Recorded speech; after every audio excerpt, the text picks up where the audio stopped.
I've always managed my side of things so that whenever there are fee increases, I know where to offset it within my business.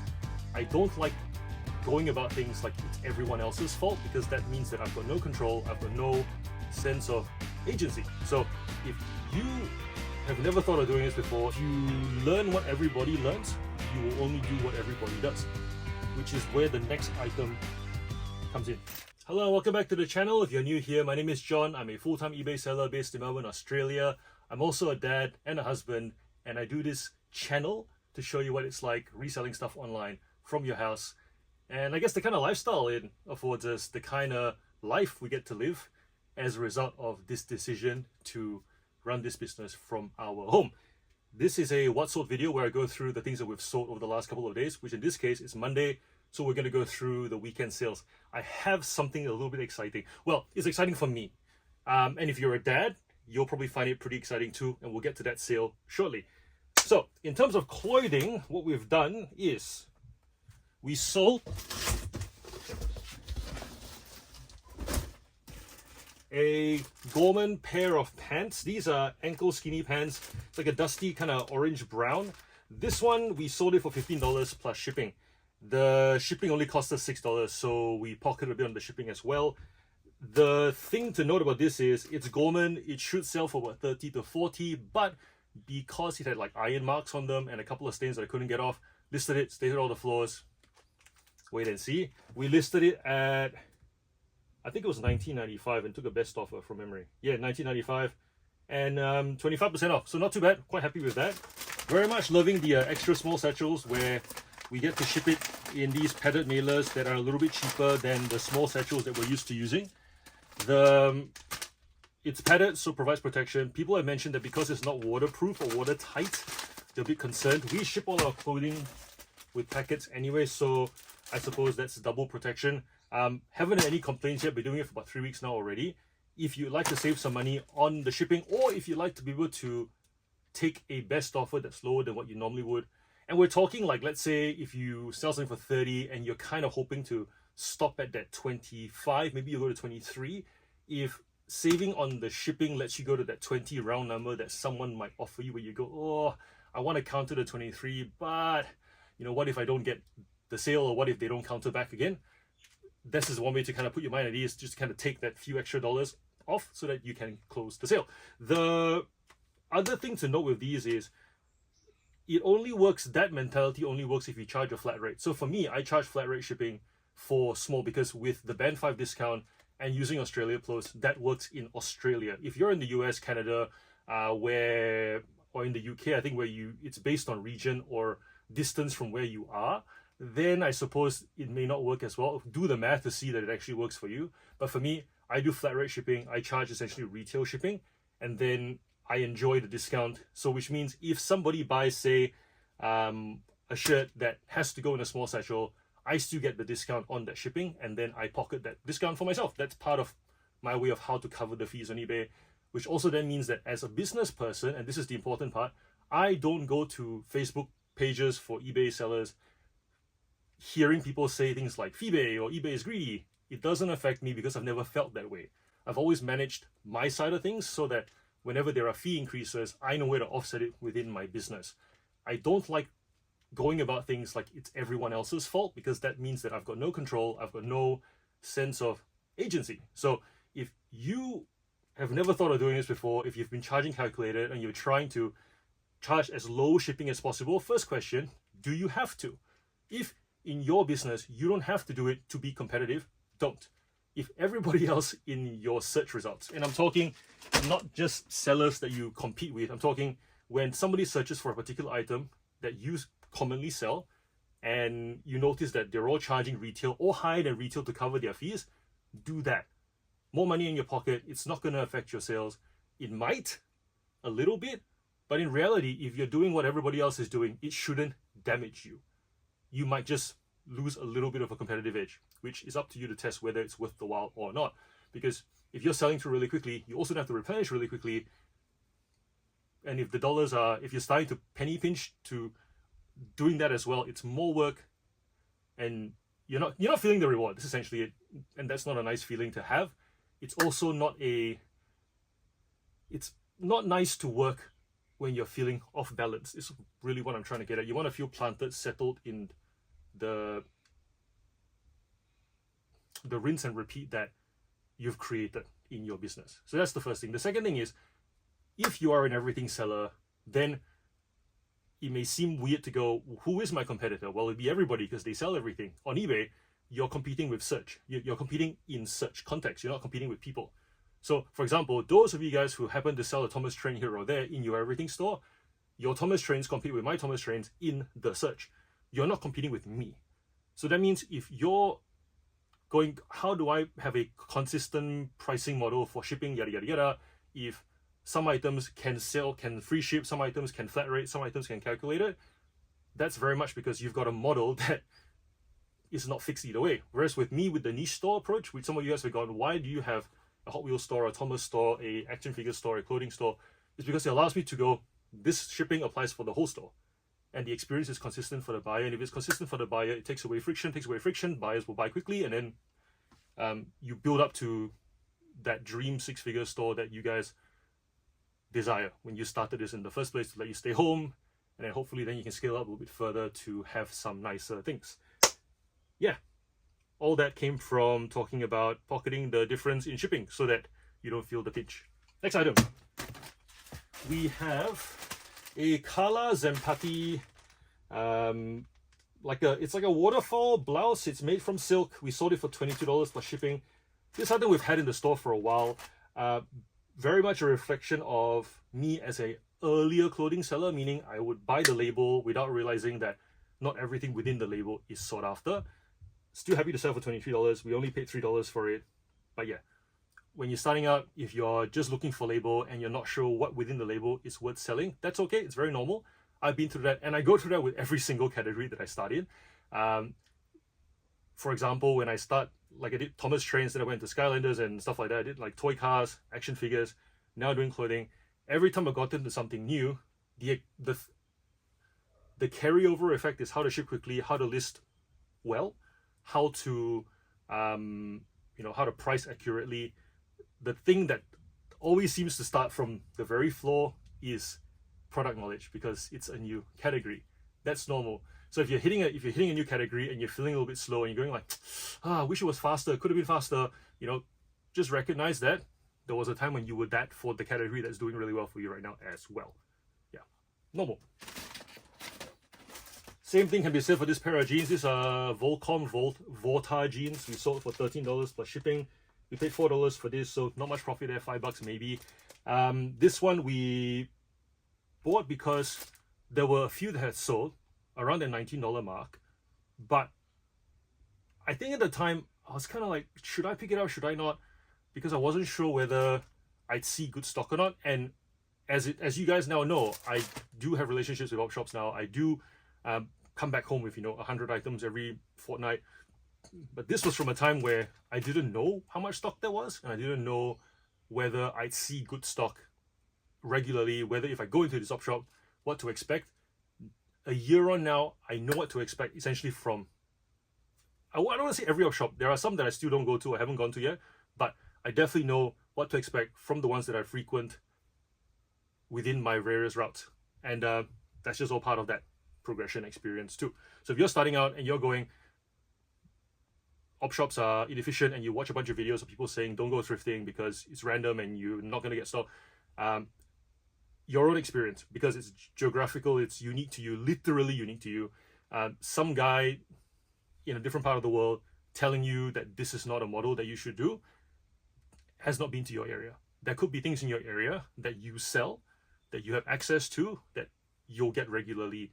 And it only comes from doing the reps, like going to the various stores weekly, fortnightly, observing and feeling. It's very much a feeling thing, how regularly they replenish stock for you to go, if I come back in 3 weeks, do I see new things? Do I miss out? And usually you can tell based on what's left on the rack after 3 weeks, 4 weeks. Most of them don't tend to go past 4 weeks, otherwise you'll end up being on the clearance for 5 or 6 on the 5th and 6th week. You also know what people in the area don't pick up, and then you can confidently not touch the item for 4 weeks, and then it ends up on the clearance rack anyways, because it got donated there, but nobody there seems, the people who walk through the store don't tend to buy that kind of stuff. You'll figure it out. Just trust that you'll figure it out. That's what I'm trying to get at. Trellis Cooper skirt. This one is it's got the label Warhol on it, but when I look at Warhol Trellis Cooper, I don't find anything. And if you look it up now, you'll find my skirt, because that's the only thing that pops up on Google for that is my listing.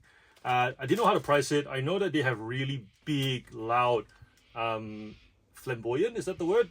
Skirts that go for, $600. It did have a tear in one of the pleats as well, that I noted in the listing. When I was checking out at the counter for this one at the op shop, they wanted, I think, $15 for it, and then they dropped it to $8 when they saw the tear.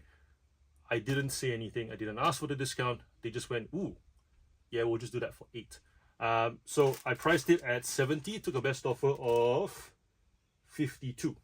Happy with that. Whenever I see Trellis Cooper, I do pick it up. Their stuff is quite pretty. It's also quite loud, and also voluminous. Is that the word? Voluminous? It's like when you go through the racks, right? And there are very clearly skirts that are like that, and then there are those that kind of take up that space. That's also a very good hint of a Trellis Cooper skirt. Like, that's, regardless whether it's like a soft fabric or a stiffer fabric, they do take up space widthwise, so it's quite easy to just pull them out as well. What else we got in the clothing? We have a Lacoste polo shirt. This one we paid $4 for. We sold it for $30. When I saw this at the op shop, even though the color is a little bit faded, it's that classic like green and maroon and navy kind of Lacoste combination.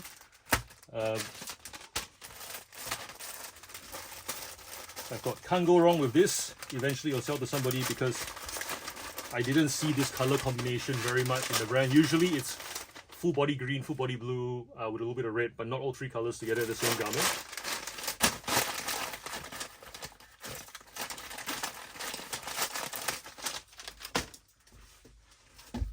Next one we have is another Lacoste t-shirt. This one was from the storage unit that we cleared out.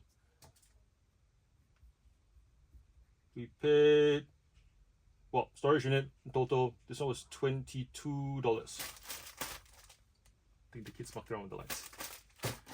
And the last one is a review cropped cardigan. There's like a dotted kind of neckline to it.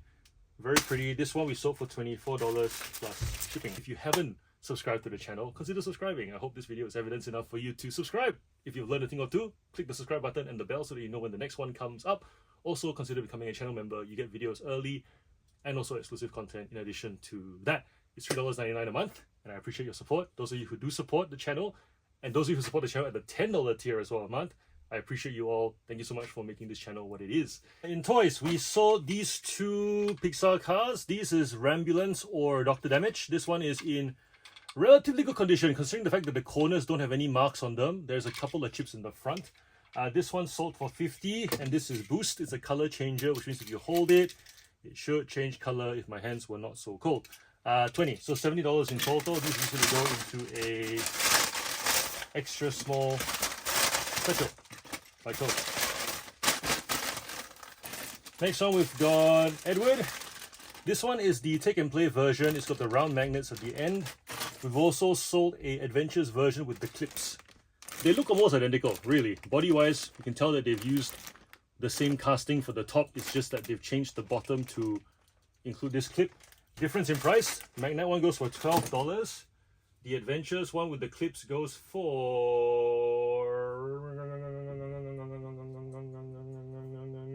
$24, double.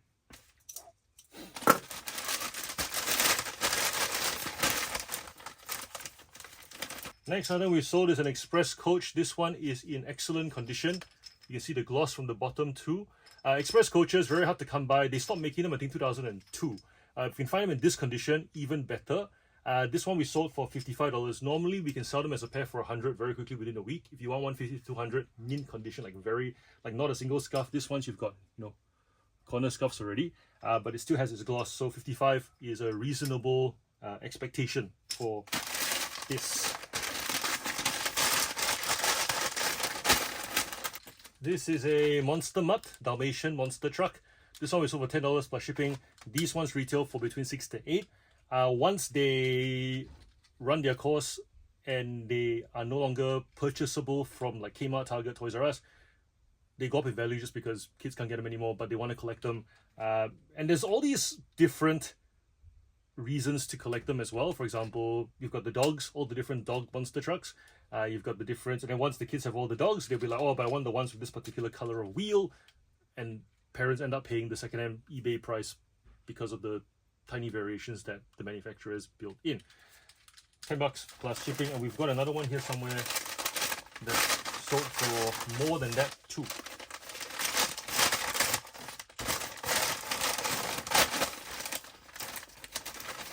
Monster Mug, $10 plus shipping. And our zombie friend. Zombie with the posable hands. This one sold, the red one's actually quite rare. This one sold for 17 plus shipping. This is a Toyota 2000 GT. It's made by Tomy. It's got opening doors. Apart from it being super scuffed and the axle is a tad bent, this one sold for 17 plus shipping. In mint condition, you can get up to $100 for it.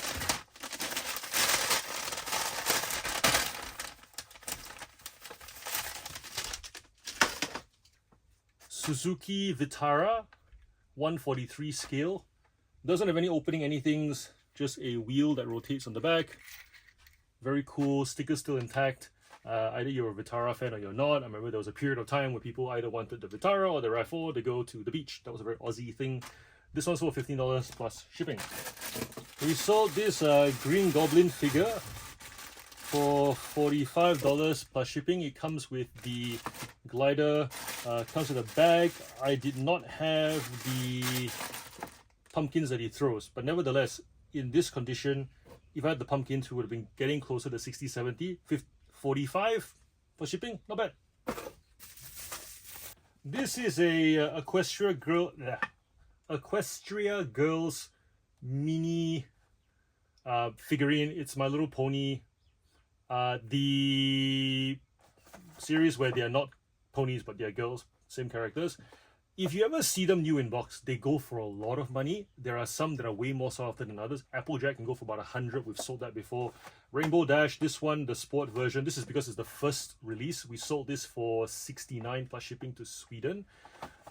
If you get like Pinkie Pie, Rarity, you know, Twilight Sparkle, they don't go for as much. Also depends on the version that it is. Like we sold the DJ Pony one for 22 weeks ago out of the box. The only thing to note is giant heads, tiny pelvises with hip joints. If you do find them loose, please try and stand them up in the store before you pick them up at the thrift. If they don't stand up, don't pick it up because they won't display.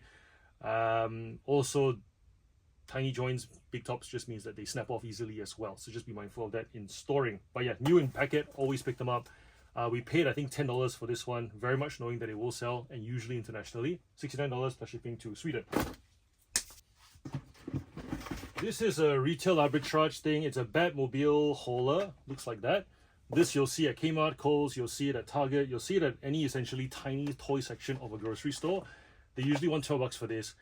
We picked it up for 10 when it was on sale, so we did make not much profit, but it does sell. Don't go pick up all of it, because the reason it sells really is because there are parents who go to the various aisles, they pick one of these up, they see what's available, and then the kid goes, I want that, but it's not on the shelf. Mom says, we'll go to the next one. We'll look again when we grocery shop next time. There comes a point where a parent starts looking like a liar, and that's when they go online. $24.95 plus shipping. It's not excessive, especially when your kid goes, you said, and kids don't understand, you know, why something isn't available yet. And before you tell me, hey John, you're making it unavailable, guess what? It's only one store. It's not going to clear out all of them because that's not within my powers. If I had such powers, by all means make me the villain. Like if I'm the kind of person that goes and suddenly all the kids eating apples, the apples disappear from their hands, then yes, that is very villainous behavior. But if I happen to pick it up wherever I'm grocery shopping and make a profit, not the same. Got a 5-item order. Going out to the same buyer, we've got two Datsun 510 wagons, new on card. We've got a Ducati Scrambler here. Also got another dirt bike and a freight bike. This is like a drag bike that has a attachment on the back so that it, you know, like drag cars have that little stabilizer wheel. The whole order is $38, and most people will go to Kmart and clear out all the JDM cars, like your Datsun 510s, your Civics, your Supras, your Skylands, and the margin we make on them is not that great because they make a lot of them, and there are a lot of them on eBay. So this one, for example, we got in a bulk lot. These two were part of a bulk lot. We picked up 2,000 Hot Wheels for 2,500 Clifton Springs. I'm gonna say 3 weeks ago now. We sold the white one for $8 and the pink one for $7. Cost of goods was $1.25. $1.25? $1.50. Hold up. What is 2,500 divided by 2,000? $1.25. Yeah, sorry, not mathing this morning. This Scrambler, for example, we picked up at Kmart for $1.50. We sold this one for $5. This was $1 at the op shop bin. We sold it for $3. This guy, 15, part of a collection of motorcycles that came in like a Facebook Marketplace, a bulk lot. So if you're looking for bolos, if you're, I guess, chasing what everyone is chasing, if you're in the forums, you're going to find the things that will sell for profit, but you'll also be joining a very long and robust group of people hunting. And if you're not the best hunter, and if you're not the most resilient, and if you're not the quickest, you're going to feel quite disappointed. And when you finally get something, you'll feel that high of, I found it. Then you go to eBay and realize, oh shoot, it doesn't sell for that much. Because by then it's crowded. Be on the understanding your buyer and understanding the things that they look for, that comes from you having a niche store, because you get that, you see how the orders are built, you see what people buy together with what, gives you an idea of the things that are missing that they will pay for. Like that.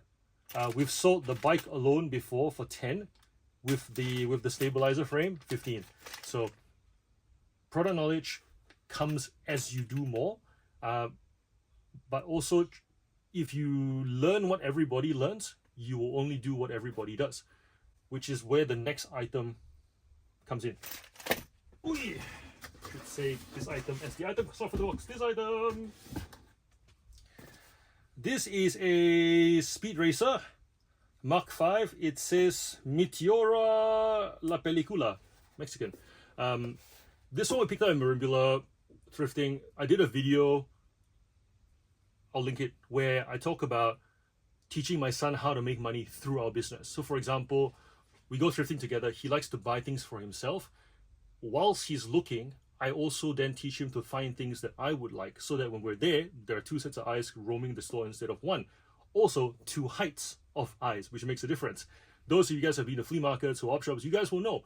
If you are short, you see certain things because they are either lower or they're hidden. If you're higher, you see certain things. Having two heights of eyes and two sets of eyes, you're more likely to pick up more valuable things. Be brave. You found it. Ask for it. Say, excuse me. Excuse me. Can I please have that car in the window?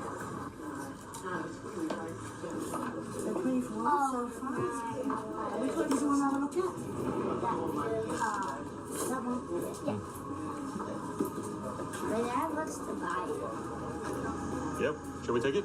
Yeah. Alright, cool. We'll take it. So we're done. I think this is the last op shop stop. I was looking at clothes, and then the boy goes, you have to come in and look for this. So he found it. We paid 40 for it. It flips for 200. What? I thought 100. He found this. He was like, Daddy, there's this car there. It looks like the box is really, really good. Does it sell for good money? But they want $40 though. I said, it's okay. We'll have a look, because I'm teaching him that it's not about the dollar value, it's about what we make on top of the dollar value. We looked at it and we're like, yes, we're definitely picking this up.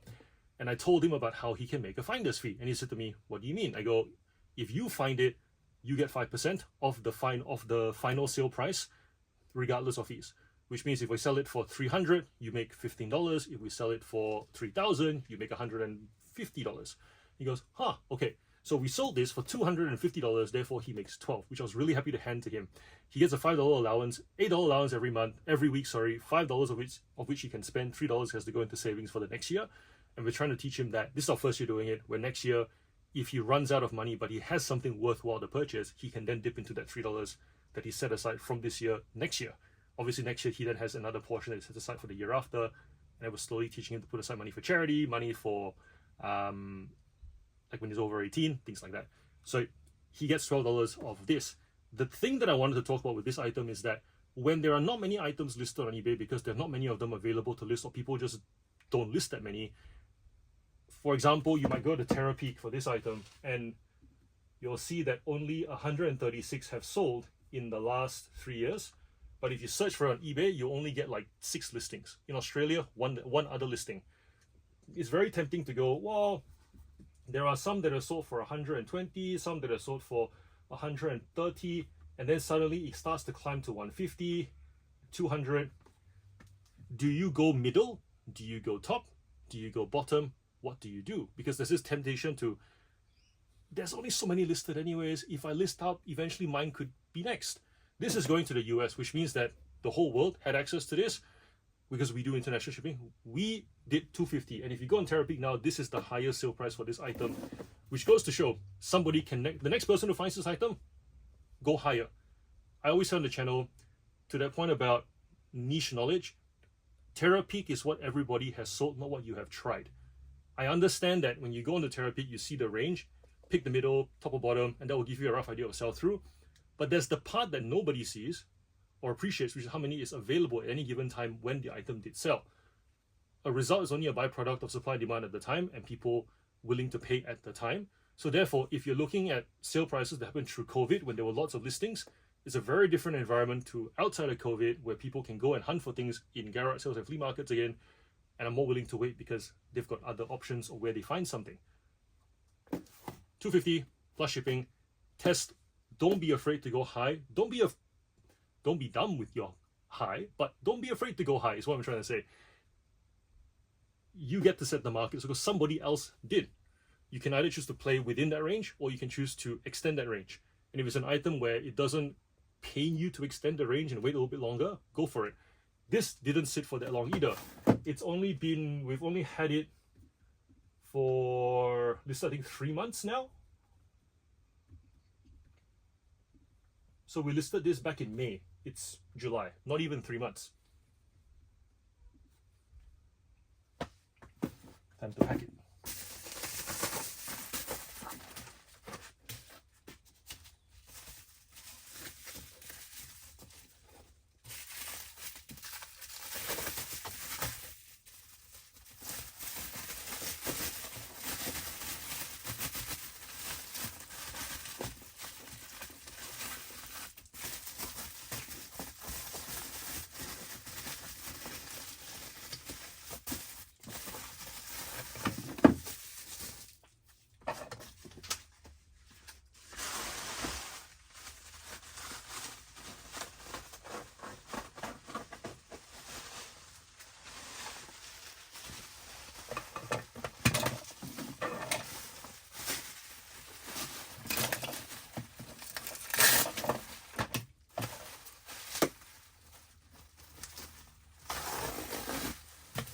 The thing that I'm most happy about with this sale is the fact that my son takes one step forward. The joy as a parent to have a business that allows kids to step forward through things. And I know some of you guys, maybe you grew up on a farm and you learned how to work the land, you learned how to plant seeds, you learned how to nurture chickens, I don't know, right, whatever it is. Or maybe your dad worked on cars and you got to tinker with him. It's a memory building experience. And for me, growing up, my parents were in like finance and government, and I'd never quite had that hands-on experience because it wasn't something that was, firstly, not very relatable. Secondly, there's a lot of like, you're not allowed to be here, you're not allowed to be here because it's secret, confidential spaces. So for me to go from having started out as a banker to find myself in this business, which is something that I'm super passionate about, that I can bring my kids along for that ride and for them to learn every single day. Whenever they are in my space, they get to ask questions. I get to teach them how this business works, and for them to then notice things when we go out and about.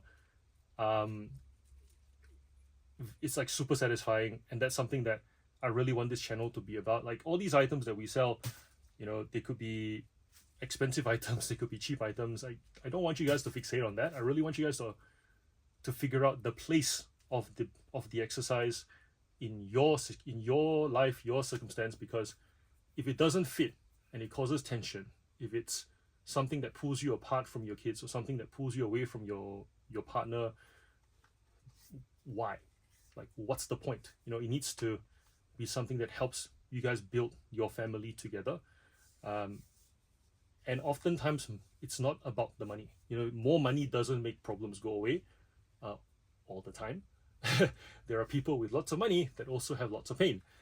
We want it to be meaningful, we want it to be harmonious, and so little things like that, you know, whenever there's an opportunity within the business to include the kids, I give them the chance to. I don't force them to. I just give them the chance to participate, to build that curiosity, and yeah, it's like super deep and meaningful. I'm not. If you guys came here to watch like What Sold and things like that, and we now find ourselves in a bit of a deep and meaningful moment, they both exist in this channel as one. It's very much who I am as a person, and the moment it no longer has that meaning, I will probably end up going to do something else, because that's really the reason why we gave up, you know, high-paying banking for this. We would definitely have more money if I was in banking. We'd definitely have more clout. You know, we would be. I remember when Jenny and I were dating, we would go places to eat, and she would say, "Can we go somewhere where you're not likely to see anyone that you know?" Because that's the banking life. You know, it's the finance life. You know people, you got connections, you get treated better wherever you go because you do that for your clients as well. And in this business, that's no longer our life anymore. There are trade-offs. So when you choose this, if you're chasing the, you know, that bolo, when you're going out hunting, when you're buying storage units, whatever it is, please, firstly recognize the trade-off. Secondly, make sure it's a meaningful trade-off, and yeah, build your family.